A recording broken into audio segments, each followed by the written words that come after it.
Hey, listen, before we go further with this, man, we got a professional boxer on the podcast from a former champion. Could you please finally tell these people, just because you go hit a bag does not mean you box. You're not boxing, you're working out. It's a big difference. A big difference. I'm gonna tell you this. When I go to a cookout or a picnic or something, somebody, introduce, oh, this is my dude who used to box. And dude say, hey, I used to box too. You know what I say? What you say? I say, what, you used to box oranges in Florida?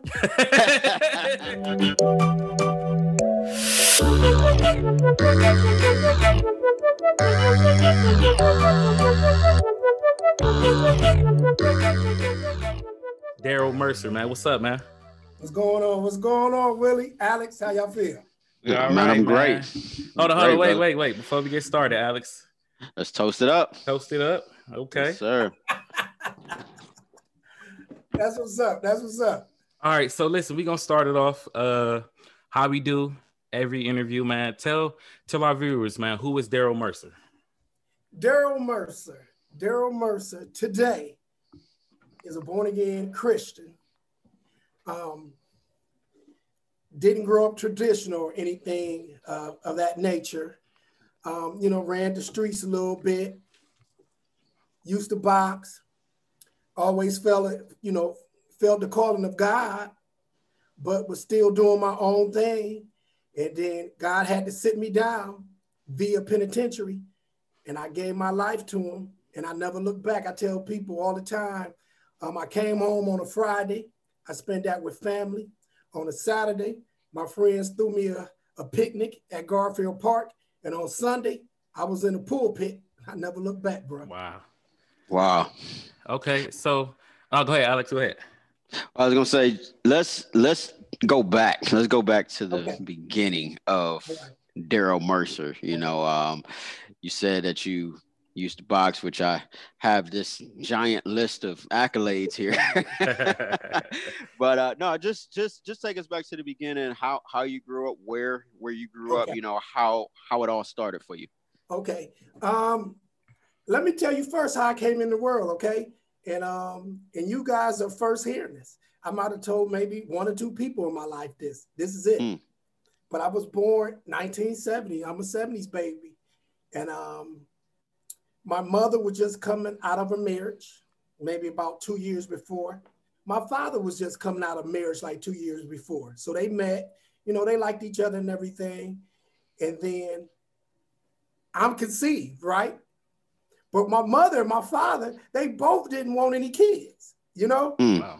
So during that time, they could take this, the females can take this liquid concoction and it's supposed to abort the baby. My mother and one of her good friends was pregnant at the same time. They about a month apart. They both took the concoction and neither one of them aborted. Wow. My mother took it again. Wow. And I didn't abort. So she said, he was meant to be here. Yeah. She said, forget it. She just got scared. Her friend that only drunk it once, like I said, only drunk it once, she delivered, conceived like a month, like I think it was actually like 21 days before I was born. And the baby came out retarded and disabled. Wow. Now my mother, 21 days to conceive, she going through it. Right. And she told God right then and there, she said, and you got to understand, she seen this baby. She seen it come out, mentally retarded. They told her, the mother is going to be mentally retarded, but she seen how the baby was disfigured. And she told God, she said, if you let my baby come out normal, I'll be the best mother in the world. And I will teach him, or I will make sure that he know about you. That you say, that he's a miracle baby. So here it is. After drinking 2 concoctions, I come out normal. Wow. I wasn't even supposed to be here. Wasn't even supposed to be here, bro. So God had his hand on me like Jeremiah when he told Jeremiah, I knew you before you was born. Yeah, you definitely wow. That's man, that's a story right there. Man, what? That's a story right there. Man. So I take it that you grew up in church? No, Absolutely not. Wow. Okay. But I can tell you how my mother kept her promise. Okay, go ahead, elaborate. Okay. I'll never forget this. I'm in first grade. My mother lined up my brother, who's 5 years older than me, my sister, who's 3.5 years older than me, and me. I'm in first grade. So my brother in sixth grade, and my sister in fifth grade, because she got skipped. She said, I want y'all to know about God. But, I don't know a lot about the Bible, and I don't go to church that much. And at the time, my mother and her best friend was running a bar on 131st between Harvard and Corlett. It's called the Glendale Inn. They actually owned it. And I'll never forget my mother said, so I'm running this bar, and I really ain't got time to take y'all to church. So I'm going to bring this family in, this husband and wife in, to teach y'all about the Bible. Now, I'm not going to make y'all go to church or nothing like that, but I want y'all to. But, if you don't, if you say this ain't for you, you don't want to, that's on you. But you can never tell nobody, or you can never tell God that I didn't try to teach you about him. So I'll never forget the family came over and they was just doing Bible studies. My brother lasted about 3 Bible studies. My sister lasted about 6, and they both dropped out. I kept on going. I was hooked the first time, to the point that I was going over the family's house doing Bible so how study. old are you all when I'm in first grade. You're in first grade, so you about 7, 8 years old. Hey, listen, That's man, it. I'm Maybe not gonna lie 6. to you. Maybe Bible 6. study for a 7, 8-year-old is like. But I was locked in. Okay, and yeah. So, and it wasn't a Bible study like adult Bible study. It was more of a kid Bible study. They telling me about Adam and Eve, Joseph, Moses. You know what I'm saying? They're not teaching no doctrine. We ain't in 1 Corinthians or Ephesians, none of that. They teaching me, the characters of the Bible, the people of the Bible. So I was locked in.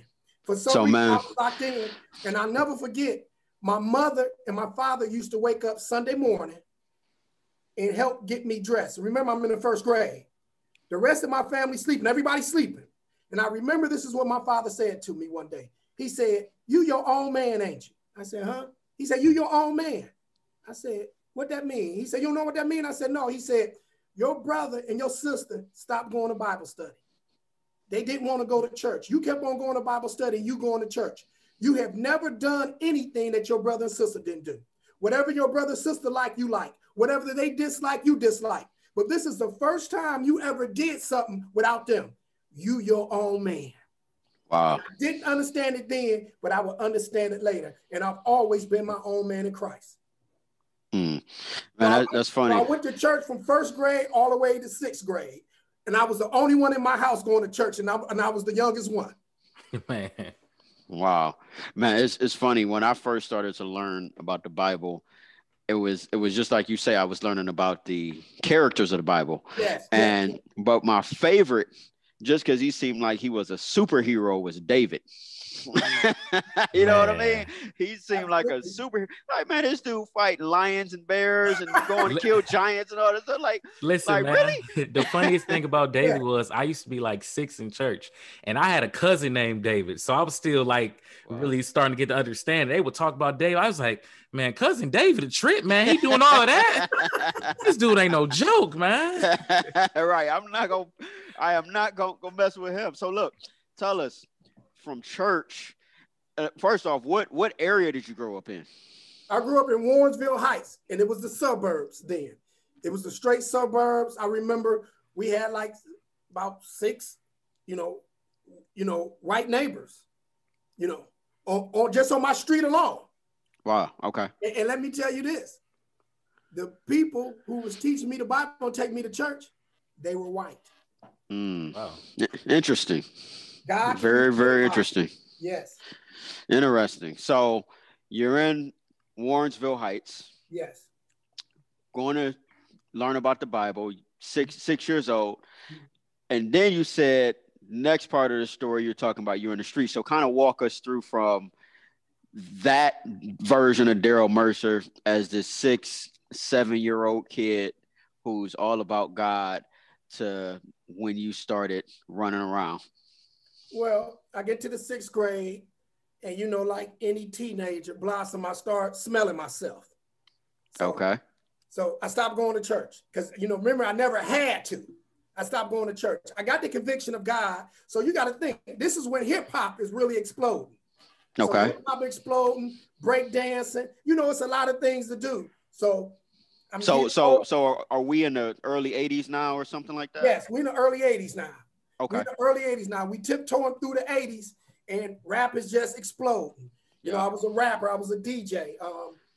I was 13 years old and I was only one of my friends that had DJ equipment. You know what I'm saying? You have to have DJ equipment.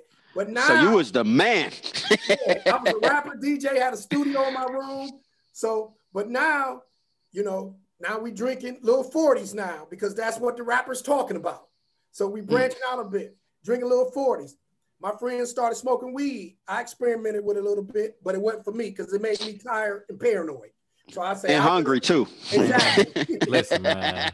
Tired and paranoid is right, man. That ain't for everybody. I feel you on that one, man. Yeah. I mean, even used to have me noted, and I'm the type of dude I like to be on my P's. Right. So now, you know, we fighting a little bit. We fighting different neighborhoods. I'm right on the border of Cleveland on East 189th. So we fighting them guys over there and everything. So like I say, I'm feeling myself, getting a little bit older, doing what the older dudes doing that, you know, that I seen coming through. I still got a conviction of God, but yet I'm still having fun. And basically, Alex, I'm doing me at this point.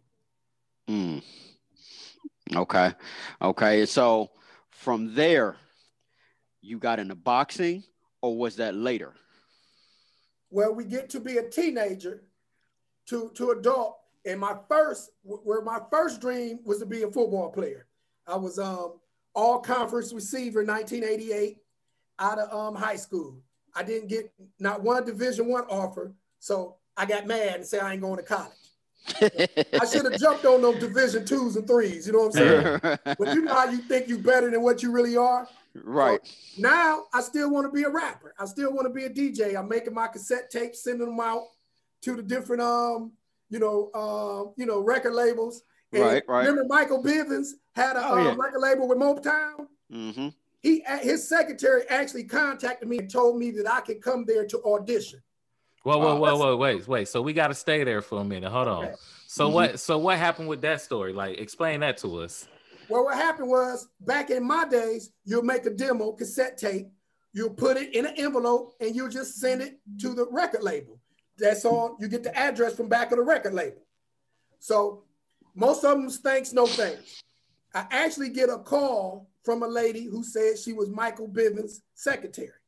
So she called me like a couple times and everything. So she said, well, you made this group of people, is 6 of y'all, that we want y'all to come.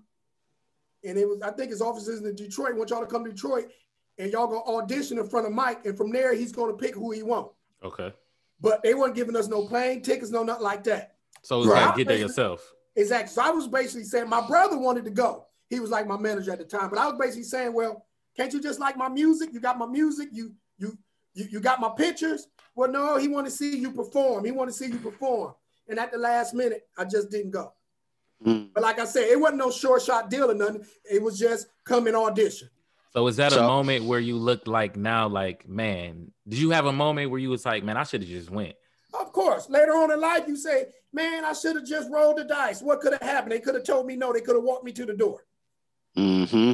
So I gotta ask, you were born in 70. So yes, you were kind of like in the beginning of hip hop transition into rap. Who was your favorite rapper, man? LL Cool J. LL. Run DMC. It's crazy. You kind of remind me of LL a little bit now that I think about it, man. That's crazy, man. I wore the Kangos and everything. Man, LL was the originator of the freestyle. Oh, of course. You know what I mean? Yes. So you know, I know you still got those tapes, man. We gonna have to hear something one day. Yeah. I got a few. All right. So you rapping, you chose not to go to college. When did boxing start for you? Boxing started coming in because I'm in the streets. And like I say, I'm not a thug. I'm not standing on the corner smoking weed, drinking 40s, but I'm going everywhere in the city that's live, that got a dollar night, that got the happening club night, and I don't care where it's at. But you go to certain places, and you know how Cleveland is, they so territorial. Very, So very. I go to certain places, but I ain't barring nobody. So I'm getting in fights a lot. But I always had a good punch. My mother claimed my punch come from her. My father claimed my punch come from him. They both had good punches. And so it got to the point, and I'm being serious, y'all. Everybody I'm fighting, I'm putting to sleep. So my friend's like, man, you got to take this into the ring. Just see what it do. Hey, wait, real quick. Break down your first fight, your first ever fight. Let's hear it, man. Oh man, I was probably in elementary. Then we hit each other a couple times. You don't remember your first knockout? That's what I'm saying. Your first knockout, man. Oh, my first knockout? Like not boxing, just your first knockout. My first knockout was in 10th grade. I fought a guy, he sucker punched me, and I still beat him. 3 days later, we were at a party, and I was hiding. And as soon as he started dancing, I sucker punched him and laid him out. He was asleep. Hey, fair game, man. You sucker punch me, I sucker punch you back. Yeah. He was asleep. He was snoring. That was my first knockout at a party. Hey, I'm guessing at this party they had LLL playing in the background while you punch. Mama said, knock you out. No, that was perfect. Listen, rock the bells. I need we talking about 80s, 86. Man. Oh man, it was love. And you know what was crazy? You know what's like to me, what I admire about those days was because I hear my uncle talk about it. You could fight and not worried about getting shot up after that. All day. Like all day. Like you could literally, like nowadays, today you knock somebody out of a party, you might as well hope you got a piece on you or something, because that's one thing I do respect about y'all era. Y'all actually y'all shot the fair. Let me tell you something. I graduated in 1988. In 10th and 11th grade, my crew, my gang, being on the border of Warrensville, I used to take them to parties in Cleveland. And this was the rule. We can go to parties in Cleveland all the way down to Lee Road and all the way over the miles in Lee Road because we could be able to fight our way back. We wouldn't cross over Lee Road, but we'd go to Miles and Lee Road, down Harvard or on the Mile side. And you're right, we never had to worry about nobody shooting at us. We just fought our way back. Man, it's funny because nowadays when you think about it, like for example, I like to fight, like I love not even just going to go knock somebody out, but just the art form of it, right?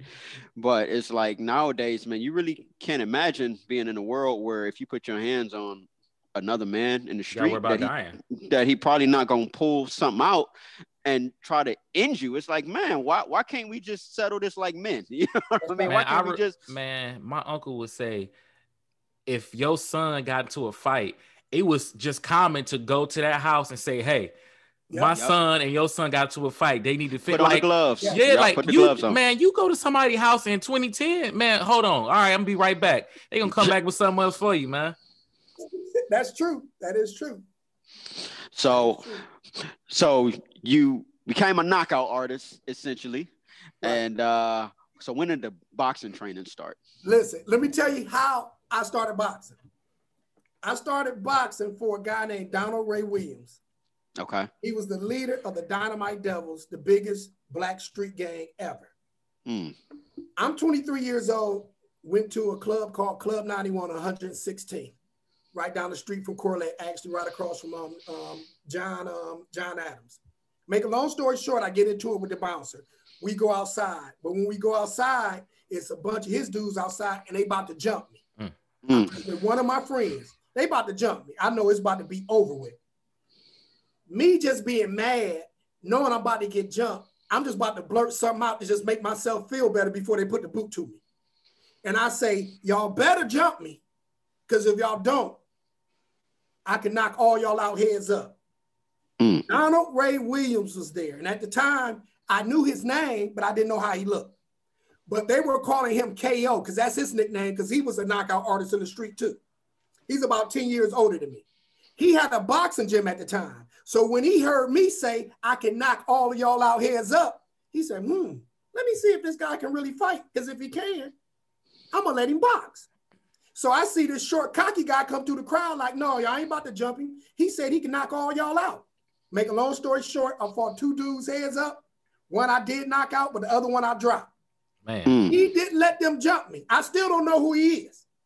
He takes a card out of his pocket and say, if it wasn't for me, you'd probably be in a hospital right now. He said, but I got a boxing gym and I expect to see you there Monday, and hand me the card. When you I better took the show card, up too. when I took the card and seen his name, Donald Ray Williams, and he was legendary back then. When I say legendary, he was like Suge Knight of Cleveland. Wow. Willie, ask your uncle about Donald Ray Williams. About him. He was the Suge Knight of Cleveland. Man. So when I took the card and seen his name, I said, you Donald Ray Williams? He said, that's right. And I'll see you Monday. And that's when I first went to the gym.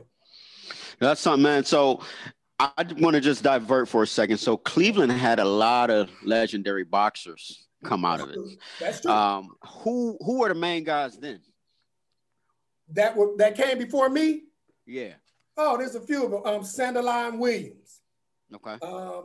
It was some East Cleveland was known to have good boxers. You know what I'm saying? Cheerio, Bubby. We had a heavyweight named Eli. You had the Johnson family. God bless a guy named Darryl Johnson.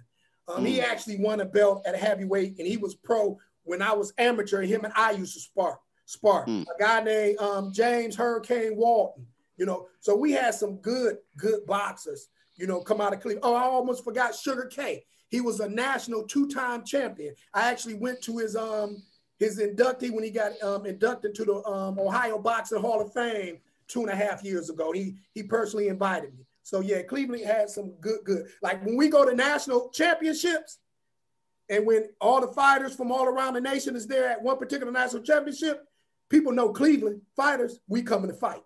Okay. Okay, so let's jump back to your first day in the gym when you walked in with him. Like, first off, how was your knowing who he is now? Like you said, it's the Suge Knight of Cleveland, man. Like, how was you nervous going in, or was you like confident going in? How was your attitude going in? I ain't gonna lie, I was lightweight nervous. You was nervous? Yeah, because he the Suge Knight of Cleveland, and I'm like, man. So my cousins are from King Kennedy, and my cousins used to fight him back in the day because, like I say, the Dynamite Devils used to fight all the project dudes. That was the big war in the 70s and the 80s. So I called a couple of my cousins who like 7, 8, 9, 10 years older than me and told them the story. They said, we're going to come with you to the boxing gym. So when we pull up to the boxing gym, I got a car with my dudes, and my cousin got 2 cars. But the way the boxing gym is set up, it kind of sit back from the road, but it got this big window, and they all in the window seeing who all these cars pulling up. They didn't know the cars. So when I got out, he seen me and came out, was like, man, I told my dudes you were coming, because I guess this dude's bet like he ain't coming. And then I came, and he looking at my cousins like he know their face. He's like, who's there? I said, he's my cousin. Then my cousin Mike, God bless his soul, he died in 2009 from cancer. He like 10 years older than me. He's like, man, this is my little cousin, man. I wanted to make sure he was okay. Like that. He said, oh, he gonna be okay. He gonna be okay. Said, did you tell him about the other night? I ain't let nobody do that. Yeah, he said, oh, he gonna be okay. And after that, it was on the pop. I didn't need my cousin no more after that. So you in the gym with this Cleveland legend, man. I'm curious, man. Break down the first practice, like, because I hear a lot of stories about high school guys who work out with college guys, or college guys who work out with NFL guys, and they be like, yo, I thought I worked out until I worked out with, like Reggie Bush said he worked out with Marshawn Lynch. And I think he said he ended up throwing up. He like thought I worked out until I worked out with Marshawn. So explain that first practice. How was it? I'm going to tell you the first practice. It wasn't so much strenuous because he had something already on his mind. He had seen me fight. So the boxing gym, his boxing gym was right across the street from the Morris Black Projects. He already had it lined up for me to fight one of their best fighters there. Oh, wow. Wow. Okay. Wow. One of their best fighters. Now, he was a guy, he could fight real good, but he wouldn't be in the gym all the time because he's too busy running the streets. So I guess over the weekend, he said, there's a guy from Warrensville I got that's going to come down to the gym. I want you to spar with him. I want to see what he got because this guy can hit. And make a long story short, me and this guy sparred 3 tough rounds. Wow. And I'm talking about tough rounds. This is my first time ever sparring. But when we was done, guess what Donald Ray said? He looked at me. He said, Mercer, you want to go one more? I said, yeah. And dude's name was Book. I'll never forget his name. Book, you want to go one more? Book said, Just shook his head. Oh, no smoke, Like, man. But guess what? But guess what? I was like, in my mind, good. Because you ain't want to go again. No, I really didn't want to, but since he asked me first, I had to say yes. Right. It's just Okay. like, I'm not about to Crazy. jump out. Yeah. Okay, so you got your first fight coming up. You preparing for that one. Break down your first fight. How'd you do in your first fight, man? Because like you said, he was confident. He already had it set up. So did you disappoint or what happened? Listen, my first fight. Well, hold on. Before you go into that, and I'm sorry, Willie, but No, you go ahead. gotta go into the training that happened after that. Oh, after that? Okay. Yeah. The training after that, I'm coming to the gym every day. I'm sparring every day. But what I don't know, he got me sparring. He used to have a bar like 3 years before that got shut down because he had like that fighting in the bars, like the tough man fighting. He had that, so it got shut down. So that's what made him get a boxing gym. So all these tough guys throughout the city, he got me sparring them. I'm thinking they're boxers, but they just tough guys in the city that he's saying, I got a guy from the suburbs that can beat you. What? Come on. Oh. Let's put a rack on it. I get in the ring with them. I'm thinking they're boxers from a different gym, and we spar. I'm getting out on them, and I didn't understand this later on. Every time I spar, I get out on a dude. He hand me a couple $100. Oh, wow. I'm thinking he just giving it to me because I got a son that's only 6 months. He will always give me a couple $100 and be like, here, man. Because he don't want to bet. Give me some clothes, but guess what? He play some bets on you. He making money off. Right. Hey, did you ever sit back and think like, man, how much did this dude make off me, man? Listen, I'm gonna tell you, but this might be later on. He ended up telling me because we was in prison together. Oh man. Oh, that's crazy. That's crazy. Yeah, we ain't gonna go down that far yet. That's for later on. Okay, yeah. So now let's get to the first fight. Now, what? Explain that. First fight is in Akron. Now you got to understand, amateur boxers got 3 divisions. Sub-novice, that means you fight somebody with 0 fights like you or the 4 fights. Then you got novice. You fight somebody from 3 fights to 10 fights. I was supposed to fight a guy that was 1 and 2. He's still in the sub-novice category. This is my first fight. That guy didn't show up. They trying to find me a fight. So eventually, I was gonna fight another guy that was in novice. He was like maybe 4 and 3, but he ended up taking a fight with somebody else. So they're gonna have you fight somebody that already got. Yep, I was gonna fight. God. Listen, but you got to think of the people he had me sparring, and I was just not sparring, good no street dudes. I got to sparring Golden Glove champs and professional fighters. And dude, they already got 6, 7 fights under their belts. That's crazy. Okay. It was crazy. But guess what? I ended up fighting a guy that was 12 and 6. 12 18 and 6. fights in. Sheesh. Man. Yeah, listen, I'll never forget. And guess what? He from Akron. We in Akron. He from Akron. But I'll never forget what Donald Ray told me. He had so much faith in you. He said, look at it as a street fight. Don't care about how much experience he got, take it right to him. Just look at it as a street fight. So I said, okay, I didn't know anything. So, I'm like, okay, it really didn't make a difference to me. But I remember the officials huddling because they wasn't going to let me fight him at first. Then eventually they said they would let me fight him and everything. And that's when he said, man, just take it to him. And honest to God, I stopped this guy in about 35 seconds. Oh. The place went crazy. Man, for him, that gotta be like detrimental to because you said he's 12 and 6. Yep. So each other's record before you fight. Yep. So he probably thinking absolutely. like, oh, I got this rookie over here. He probably thought he was about to get you in 35 seconds. Exactly. Oh my God. And I got him in 35 seconds. So because I always think it's fascinating to get into a mind of like a boxer or a football player, because I hear them always say it's a switch. Got to flip the switch. So what's the mind like when you preparing for that fight? Like what's your mindset? Like when you walk into the ring, do you got butterflies? Is you I was literally about to ask that. What's your mindset when you because I'm not a fighter. I'm sitting there like, all right, listen, how can I not get hit? That'd be my mindset. How can I end this without me getting hit? So man, take us inside the mind of a boxer. I'm gonna just be serious. For me, I just been fighting my whole life. Mm-hmm. You feel me? I've been fighting. The butterfly game's been over. Like I said, my cousin's from King Kennedy. And I remember going down there in the summer and the weekends, and I'll be fighting on project dudes. They want to fight all day long.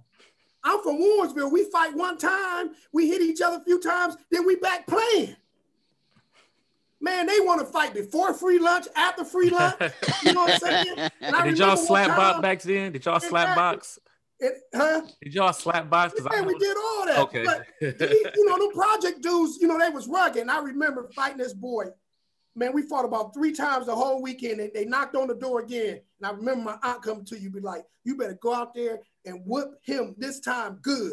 They better not knock on my door no more. And I remember like being in tears. I'm like in 2nd, 3rd grade, like, I'm tired of fighting. And they was like, well, go out there and whoop him then. Go out there and whoop him. So I just learned that at an early age. If you want it over with and no more drama, man, put your guy out. And I went out there with tears and snot in my eyes and fought that dude like my life was on the line. And I beat him good enough till they didn't knock on the door no more. So that was my mindset going into the ring. Okay. You got to just beat this dude. Man, you know what? It's something, because I remember hearing Mike Tyson say that, like, the way he got into boxing was dudes was picking on him. Yeah. And then he didn't want to fight, but he ended up fighting him because he had to, right. And he beat him. Exactly. And then that's kind of what set everything off. But you just said something. You said you was in 2nd and 3rd grade fighting. So let's go back to when you first started getting into the Bible. You were about 6, 7 years old. Right. You in 2nd or 3rd grade. You ain't nothing but 8 or 9 years old. So right after that, so I'm guessing you read that story of David and was like, I can do that too.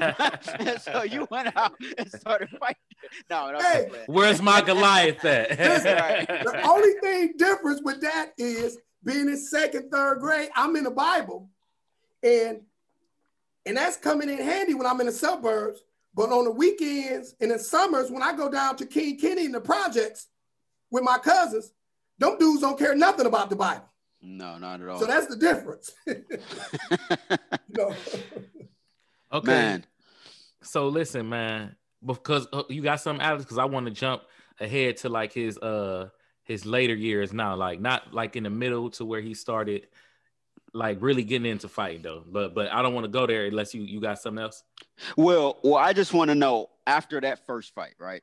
So you had that first fight. I'm sure you felt like you was on top of the world after that. Like, I just beat a dude who 12 and 6. 12 and 6. Man.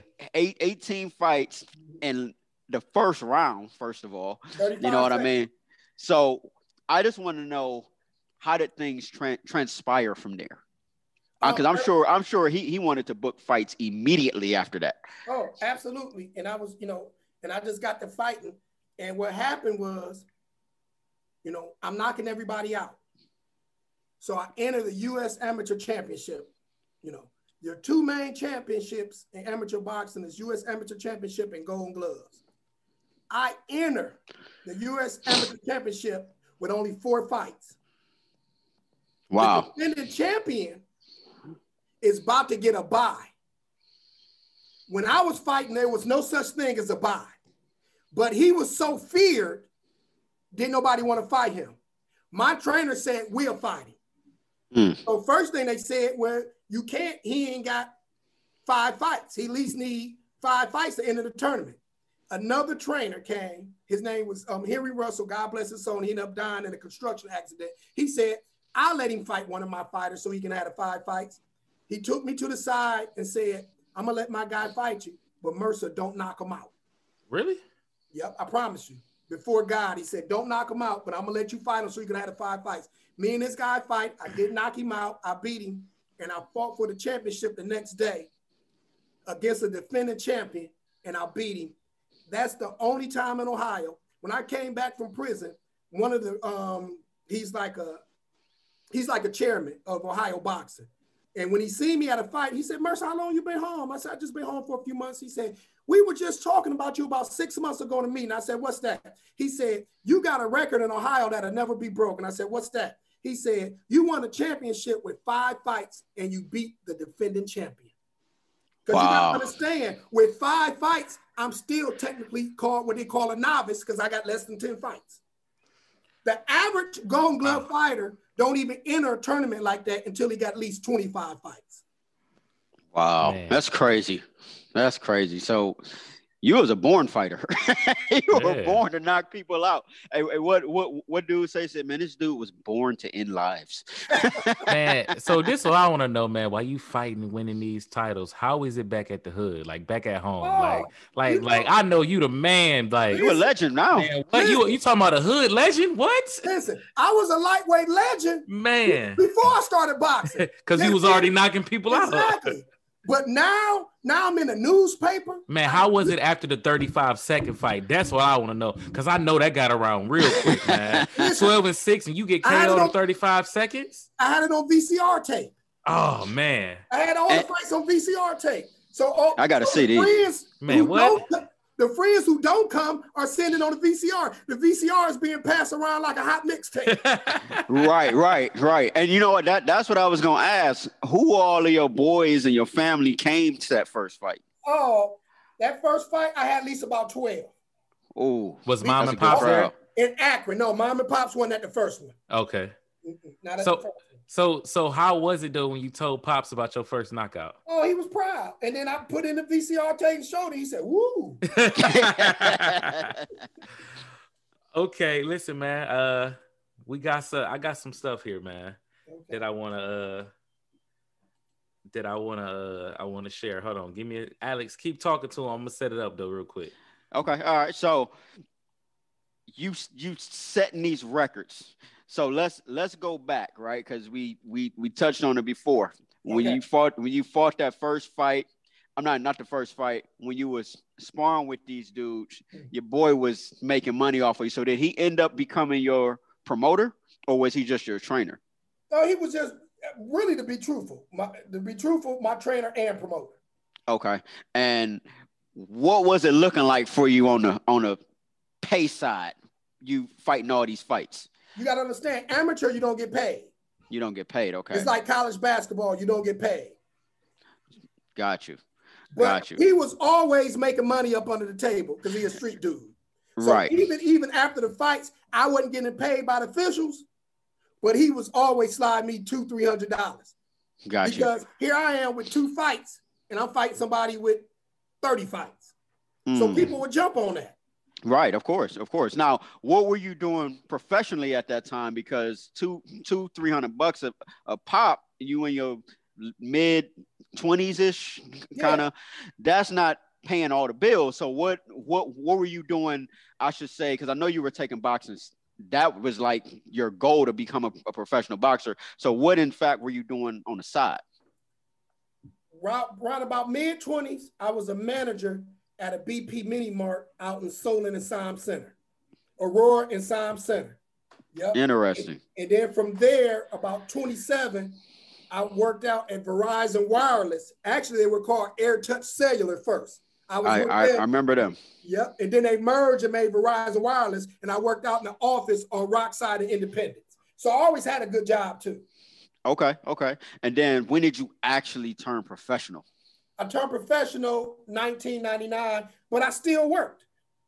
Because me working, I had a good job. I actually was a retail account rep. I went to the Best Buys, the Staples, the Office Max, and I trained their employees on how to sell our products. So really I only worked like 3 days a week. 3 days a week, I go to 3 different stores, bring product in, because, back then, and, back in the days, showing a person how to work a phone and a pager took a couple hours. Yeah. So I would show them how to do it, and then they'll sell it to their customers. Got you. So you working, you boxing, are you still running the streets? Yep. All right, man. You gotta fill us in. Yeah, I'm still going to all the parties. Put it this way. Before I went to prison, I've only had 3 girlfriends. When I say 3 girlfriends, that's commitment-wise. Other than that, I just had a whole bunch of friends. And I wasn't even one of the ones that try to lie to you and say, I want a commitment. I want you to be my girlfriend. It's just, let's just be friends with benefits. Yeah. We just kicking it. We having fun. That's it. You know what I mean? All right. I think Willie got something. All right, They about yeah. to put on the screen. So I got some pictures that you sent over, man, and I want you to just break it down for us. All right. So let me. Yeah. Yeah, that's the What's that one right there? That is Public Hall. When I used to fight the championships, is at Public Hall, and that was the last year. It was at Public Hall, 1998. Man. And I won the heavyweight title. And I was the type of dude that when we came into like Public Hall adventures like this, before we fought, everybody stayed in a locker room. I would be out mingling with the crowd. So you just had confidence. You had swag, huh? You know what I mean? It's hard not to have swag when you just been knocking people out since kindergarten, though. Like, Alex, you can say that, but my thing was they be in the back in the locker room, cooped up with their Walkmans on, laying down, they nervous. I'll be like, I don't want to be cooped up, so I'll be out in the crowd, autographing little programs, talking to people and everything, and that's what translated when I became professional. Like you look in the crowd, you see a lot of white people. When I became a professional, a lot of them came out to see me fight because I was so personal and so friendly. Okay. And that's something you don't really get that from guys now. What about this one? What's that one right there? That's I want to say that might be the same night as that one. 1998, my friend Kevin, Eric, and Jamal. Jamal is a police officer now, the one that's all the way one that's in the blue, and they came out, they all from the hood. And I was 98, and I won the heavyweight championship. Man, okay, I got one more because I want you to explain these medals and these trophies right here, man. First you got to explain that hair. That's what you got to explain. Alex, that's the young dude that boxed for Donald Ray Williams. Okay. That's the young dude, and that's after I won my first championship. So. The 4 trophies is the 4 fights that I had before. Remember I said I had 4 fights before I went in the tournament. And the two ribbons is one, I won the championship. And because I was a new boxer and they didn't think I was going to win, I beat the defending champion. The other ribbon is outstanding boxer of the tournament. Wow. So listen, only because I got one more, and it looked like you about to. In this picture you sent me, it looked like you just knocked somebody out because it looked like they handed you a trophy, I think. So that right there, man. Was it a knockout? Was it an end? What happened? Listen, it was a knockout. It was a knockout. Listen, the year before they cheated me because my trainer went to prison and I didn't box for a whole year. So I entered the Golden Gloves without boxing for a whole year, made it to the finals, and they took that championship away from me. Even the guy in the ring told me after we fought, man, you beat me, man. They announced him as the winner. People later on told me, because you didn't box for a year, imagine, Duke, the college basketball team, winning the NCAA championship. They don't have preseason. They don't have regular season. They let the tournament go through, and whoever at the end of the tournament win, they play them and win. So they didn't want me to win because I hadn't boxed for a year. So what I did was take another year off and say, this time they won't cheat me because I'm going to knock everybody out. Man. I ended the tournament, knocked everybody out, and I was handing my trophy to the dude. Man. Okay, so obviously now things are going up, man. You boxing, you feeling good, man.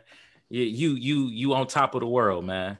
So tell us what happened as your boxing career is like. First off, tell us what's going on in if you elaborate as much as you can, what's going on outside the ring? Well, because obviously you going up in the ring, your name is getting out there, people starting to get to know you. So tell me what's going on, like outside the ring. Like, how are you managed? Like, what's going on? What's the word? Is you noticing you getting more notoriety? Do you notice people hating on you? Do you notice more like what's going on outside the ring?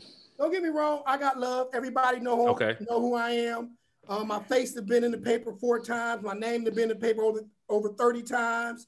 When I went professional, all my professional bouts, the clippings, little previews of it was on Channel 19 Action News. If y'all remember Ronnie Slam Duncan, that was my boy. He used to always interview me, put my fights on TV. So everybody knew who I was. get stopped at grocery stores, gas stations. You know, everything was good. But I just ain't got time for God. I believe in God, but I ain't got time for God, you know, and I'm doing me. And you couldn't tell me nothing. I'm gonna be heavyweight champion of the world.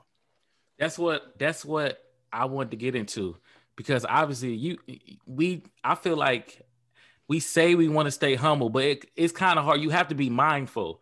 So do you feel yourself getting this arrogant spirit to you? Like, because you stepping in the ring and everybody that step in front of you taking care of them.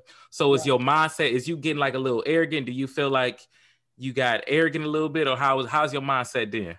Because I can imagine when you just demolishing your opponent, you got to get some type of arrogance to you. Because I be honest, I know I would. I'm not gonna necessarily say arrogance, because my friends never said that. They said I never challenged, but I got that confidence. Right. Okay. I mean, it's almost a confidence that I got now. I remember having a conversation with God a year ago, and I said, God, I'm almost 50 years old, and I don't think nobody can whoop me. Am I supposed to feel that way? And I'm like, don't let me get in trouble out here, God, because of my mentality. Save me from myself. You know what I'm saying? But I wouldn't say arrogance, but it is a confidence. But it's also, I'm forgetting that little boy in the first grade that used to go to church, who was God-fearing, you know? And I ain't got when I say no, I ain't got no type of time for God. We're not kicking it. I'm just asking for things when I need. God, give me this victory, and once I get it, I'm done with it. Right. Victory. I was gonna ask, did you pray before your fights? Oh yeah, I did that. Yeah, I did that. Alex, you got something before I switch it? Well, first off, you said something, and I don't think I asked you what weight class were you in, because you said you wanted to be heavyweight champion. Is that the class that you fought in? I started out as light heavyweight, 175. And then I went up to heavyweight. I only weighed 195.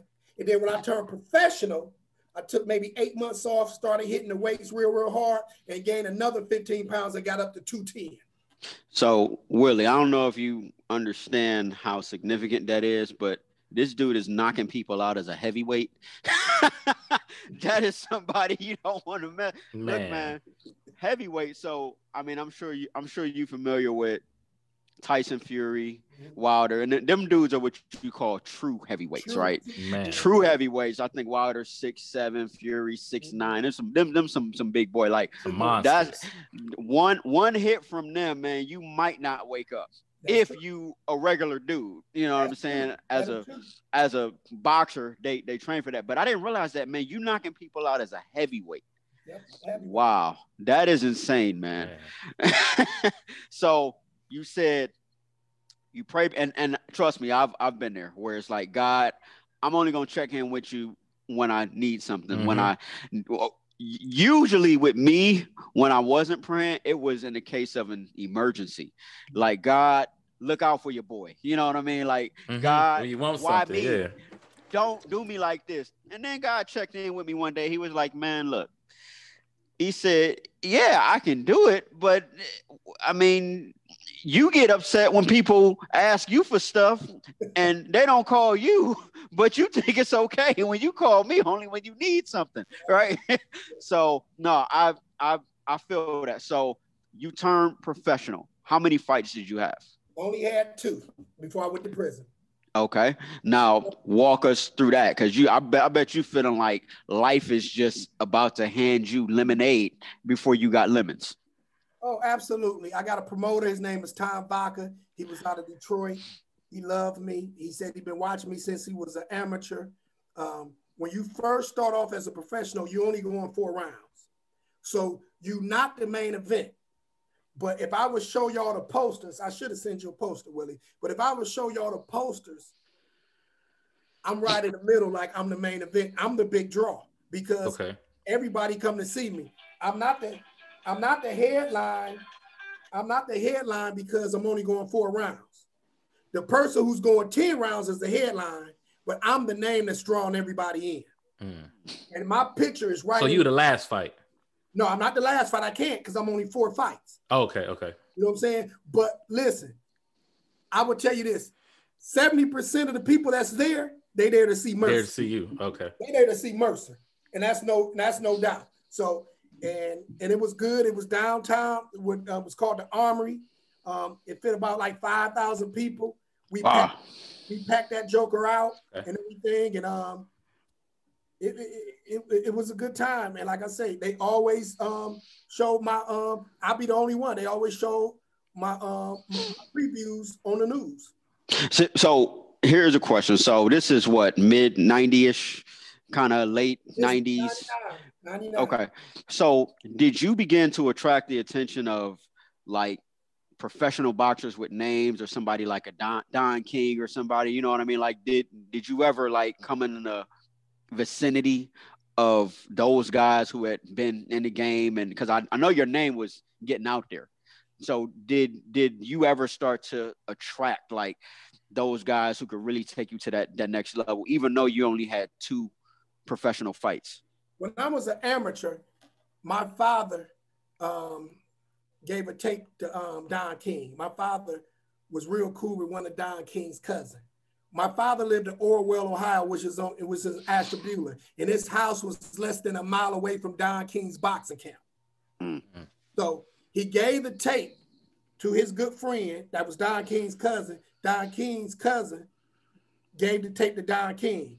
A couple of weeks later, one of Don King's people called my father and say, you know, let him have a few fights and all that. When he get around about 10 fights, then y'all come down here and we'll talk. So with Don King, it was like, get more fights and we'll talk. You know, you're not an Olympian or nothing like that. So, you know, get a few more fights and I'll see you.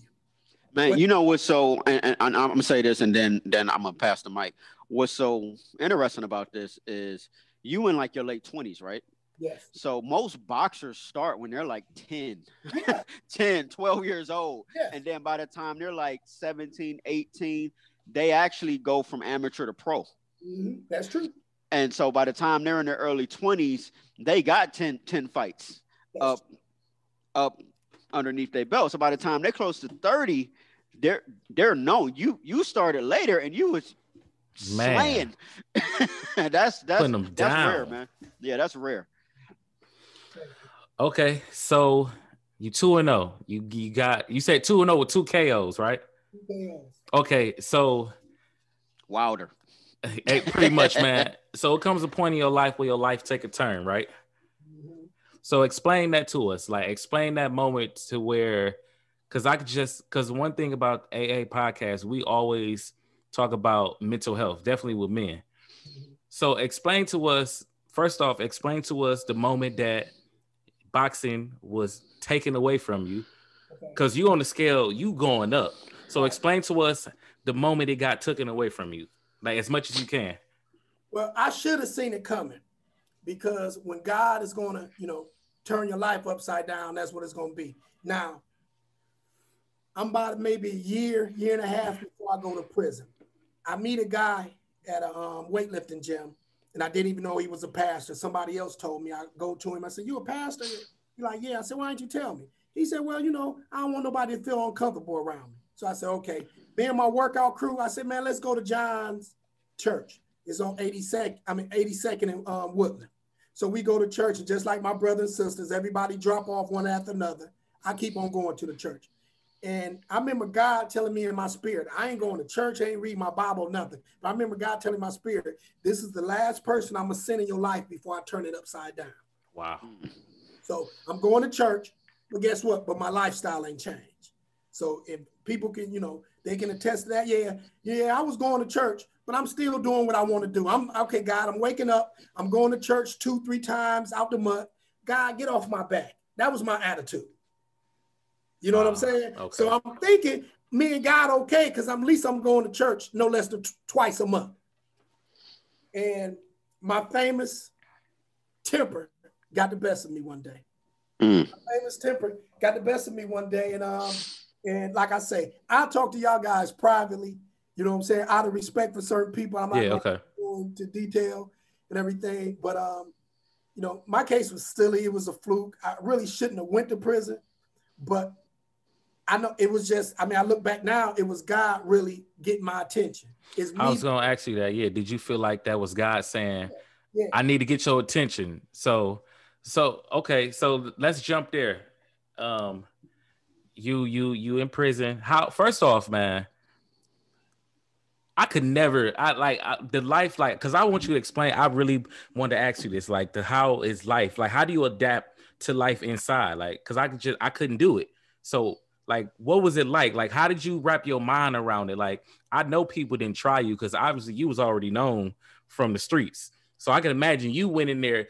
So I think you going to prison is probably different from the average Joe going, because they already know, like, yo, this knockout Merce. Like, we ain't about to.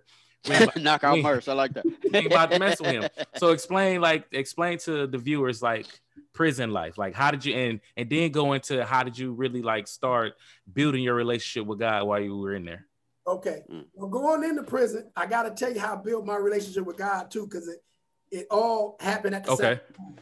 So it gives you my mindset of going in as a street dude, knockout artist in the street in the ring, but also going in with this burden on me of getting close to God. Well, I'm in the county and I only spent a week there because I went to trial from the street. So when I got found guilty, that's when they locked me up. So I was only in the county for about a week. Within that week, one of the ministers came and told me I was going to be a preacher. I'm like, what? They was like, ain't nobody ever told you you was going to be a preacher? And I was like, no. So I went back to my cell, and this is maybe 10 hours later. I'm in the bed, about to go to bed. And God played to my remembrance when 3 different people in my life told me I was going to be a preacher. And you know, when people said it went in one ear and out the other. Imagine me being in the county in the bed, and I had never, the first time I was 18, the next time I was 21, the next time I was around about 27. I had never thought about this. So when the Bible tells you in the Gospel of John that the Holy Spirit will bring back to your remembrance, oh my goodness. So I'm sitting in the bed like, oh, I can't believe this. So this is what I tell God. I said, God, if you let me get out the cell, because we locked in the cell, and it's 11 o'clock at night, locked in. You ain't getting out till the Monday morning. But I'm playing with God, like, God, if you let me get on the phone and tell my play mother, my biological mother died in 94, but my play mother grew up in church. You feel me? So she like my play mother, but she grew up in church, and that's just God, you know, aligning me with good faith-based people. You know what I'm saying? So I said, I gotta tell my play mother this. So I said, God, if you let me out, I'll believe it. But I don't think I'm gonna get out. And you just joking, trying to play with him, like you said. I'm playing with him. I knock on the door. Listen, because in a county, anybody tell you, once they close those cells at night, you ain't getting out. I don't care if it's a fire. Make a long story short, the CO let me out, and I get on the phone. But this is gonna blow your mind. I say, Mama, this preacher who I never met came to me early in the day and told me I was gonna be a preacher. I said, and then I'm laying in my bed, and God brought to my remembrance 3 times that somebody told me I was going to be a preacher, but I never thought about it. I thought they was just talking crazy. And this is what she said. My nickname is Poonie. She said, Poonie, before you call, 15 minutes before you call, I was talking to your sister, which is her daughter and my play sister, and told her, for some reason, I think God is sending Poonie to prison to make him a preacher. Wow.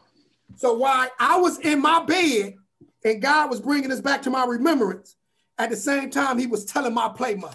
Wow. So I dropped the phone when she told me that. Man. So now I'm going in prison saying, I got to be a preacher. I got to be a preacher. So, okay, I got to be a preacher, but I'm also this tough dude, and I ain't going to take none. But like you said, Willie, I remember saying, God, how I'm going to concentrate on you, and this is my first time being in prison, how I'm going to concentrate on you, and I got to come in prison and let these guys know I'm tough. And I remember God putting in my spirit, like, you don't have to do that. I'm going to take care of that. And when I walked in prison, people were like, Mercer? That's Mercer. What you doing here? You had to beat somebody up. Man, you're supposed to be heavyweight champion by now. No wonder I ain't seen you in the paper in the last 8 months. So I had respect that I had respect that 90% of people in prison don't have. I didn't have to worry about nobody stealing on me, nobody extorting me, nobody jumping me. In prison, and I'm gonna tell you the truth. I'm just gonna tell y'all the truth. In prison, I was a top 5 dude. There's about 6,000 inmates. I'm top 5, respect and fear, top 5. Man. I didn't have to worry about nobody swinging on me, nobody extorting me, nobody stealing nothing from me. Hmm. So your knockout streak ended is basically what you're telling us. Oh, no, Alex. Let me tell you this. Because of who I am, I can't stand loudmouths. I can't stand bullies. I can't stand arrogant dudes. Mm-hmm. And I took a look at a few of them. If you ever run into somebody that was in prison with me, they're going to tell you. I'll say, oh, Mercer took a look at some few dudes, but they'll tell you I always fought tough dudes. Now, I'll tell people this. So people say, well, so when God was letting you beat up people in prison, I say, I'll never say that. I'll never say God commissioned me to beat up these loud mouths, these extortioners, you know, these bullies in prison. But I would tell you this, I came in prison without a scratch, and I left prison without a scratch. Talk to him. Okay. Yeah, man. Look, so that's crazy. So I was telling Willie the other day, and I'm glad you told your backstory about, and I didn't know that you started out scrapping in the street.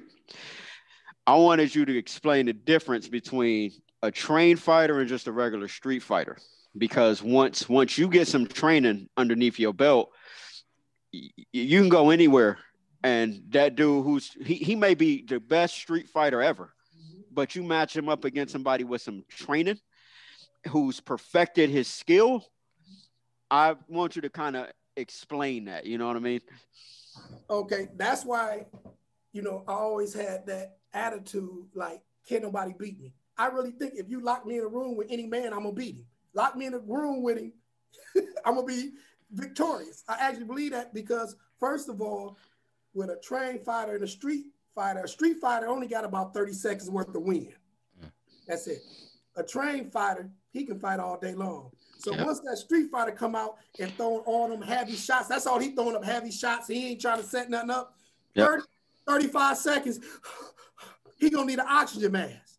Yep. And now you like, oh, I'm about to pick you out. And also when you're a trained fighter, he throwing all them street, you know, punches. You see them coming a mile. It's like they coming at you in slow motion. Man, you see everything. You see everything. And then also as a trained fighter, you already know what you going in there to do. It's not I'm going in there hoping something is about to happen. Like, it's especially if I'm in the street, because there's no rules in the street. There's no referee to save you. There is no bell.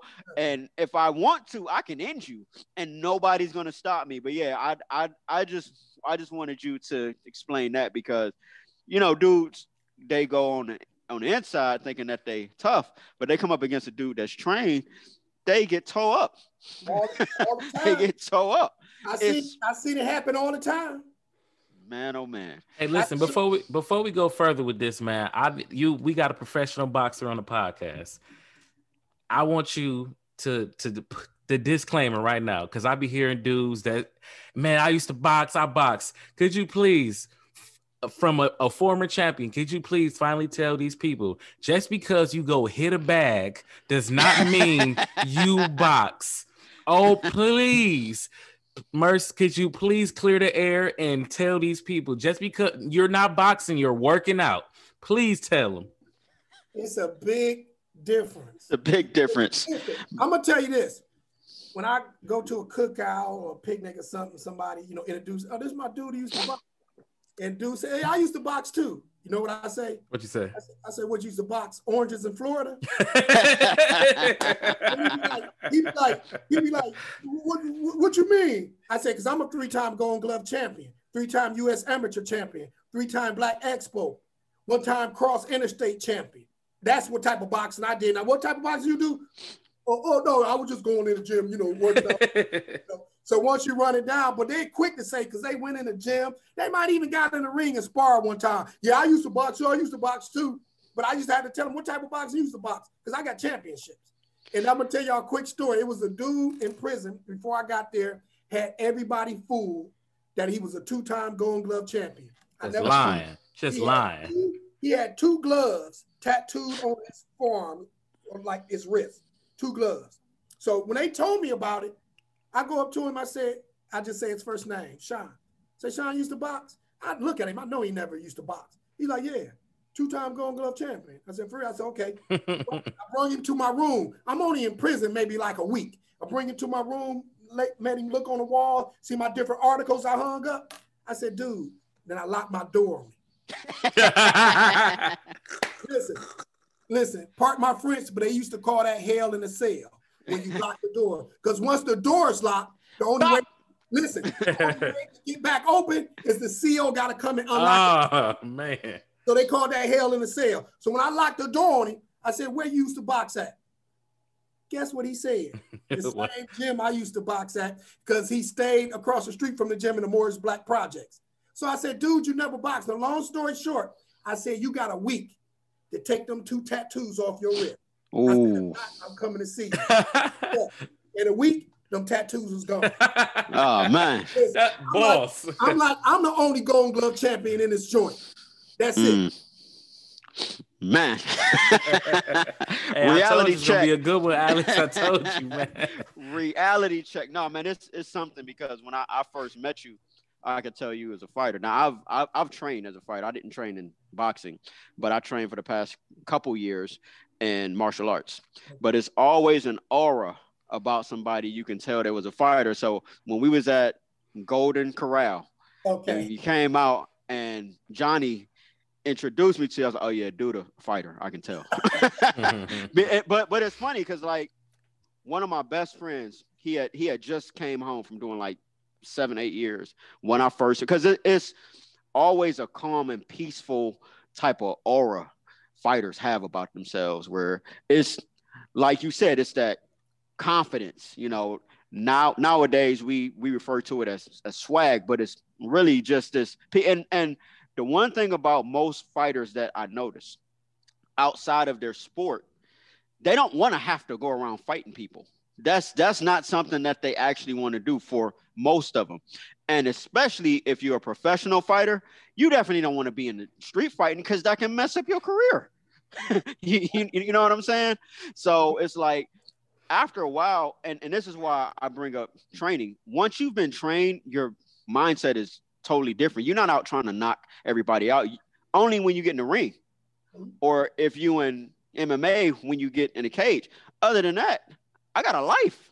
I got a family. I got all these other things that's going on. Like, this is what I do. And if you test me, yeah, I will defend myself, right? But at the end of the day, I'm not trying to go around trying to knock people out. That's not what I do. But I notice dudes who have that calm.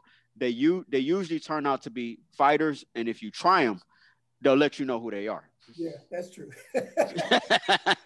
He got it right. Absolutely. Man. Really? All right. So listen, man. Let's elaborate more on how, like, because I can, at this point, I'm pretty sure you did you take on like the minister role inside? Yes. So explain that to us, man. Okay. Like I say, I got prophesized I was going to be a preacher. It got confirmed. And I did a seminary school, correspondence seminary school, looking at my little plaque now. And I got my first ordination in September 15, 2003. Okay. 2003. A little less than a year that I was in prison. So you got your penitentiary preachers. So I started, preaching, witnessing. And because of my boxing background, it attracted more people than the average penitentiary preacher, where their ministries was 5 or 6 people. Mine was 30. Wow. I had gang bangers, you know what I'm saying? I had murderers and everything, but these people that want to get close to God. But I also had guys that, and I ain't saying they used me for protection, because it was an unwritten rule in prison. If you was in Mercer's fellowship group, you didn't get extorted, you didn't get bullied, you didn't get raped, and you didn't get stole from. I will protect you. People don't understand a pastor, the Hebrew word for pastor means shepherd. To me, a shepherd's number one job is to protect. Some people say, well, it's to feed the flock and lead the flock. But if you don't protect it, you ain't got no flock to lead or feed. Mm-hmm. So I will protect my brothers, and I took that serious. And sometimes people say, Mercer, he only joined your fellowship group for protection. I said, well, brother, if that's the truth, he gonna have to deal with God. I said, but God doesn't give me a screening process or hook somebody up to a lie detector test and say, are you joining my fellowship because you love God, or you just want my protection? Right. So So that's what it was with the ministry. You know, we did Bible studies Monday, Wednesday, Friday. Like I say, when people, mothers and fathers, grandmothers died, I was a person they came to. You know, they wanted me to pray for them and everything. Their girlfriend would leave them or whatever, and then the things inside the joint. You know, somebody getting extorted or maybe getting bullied. You know, they were running me, and even guys who wasn't in my fellowship were running me. But I felt like I had to do something because it was the calling and the respect that God gave me, the respect that I had in Mansfield Walls.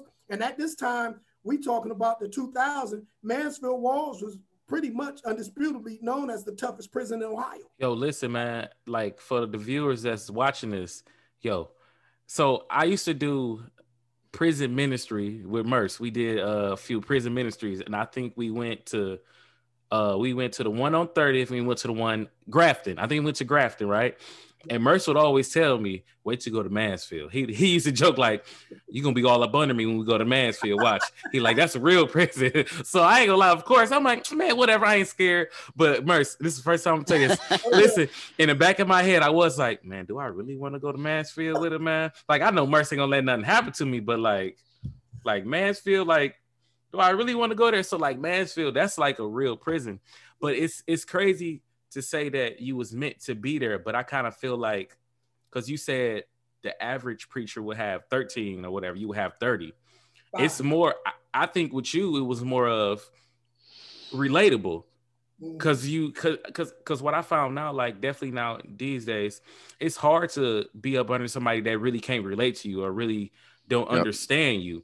So they probably look at you just like, now he just not a preacher. He been in the streets. He come from the area I came from. So he understand me. So it's more of a respect, not just respect that because of fear respect, but also respect that, yo, this dude, he been there. He don't walk the streets I walk. He done lived the life that I live. And look at him now. If he can do this, I know I can do this. Man, absolutely.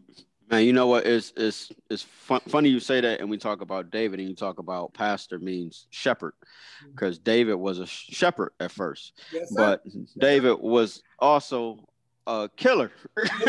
So God didn't just call him to lead the people; He called him to protect the people. Yes, sir. So but most people have never lived that life. So I think it's especially us as Americans, we look at. Like we can read the Bible, but if you've never lived it, you're going to have a completely different view. It's one thing to read David slayed Goliath, but it's another thing to have been there and saw him chop off this dude's head. You know what I mean? But this dude was threatening an entire country.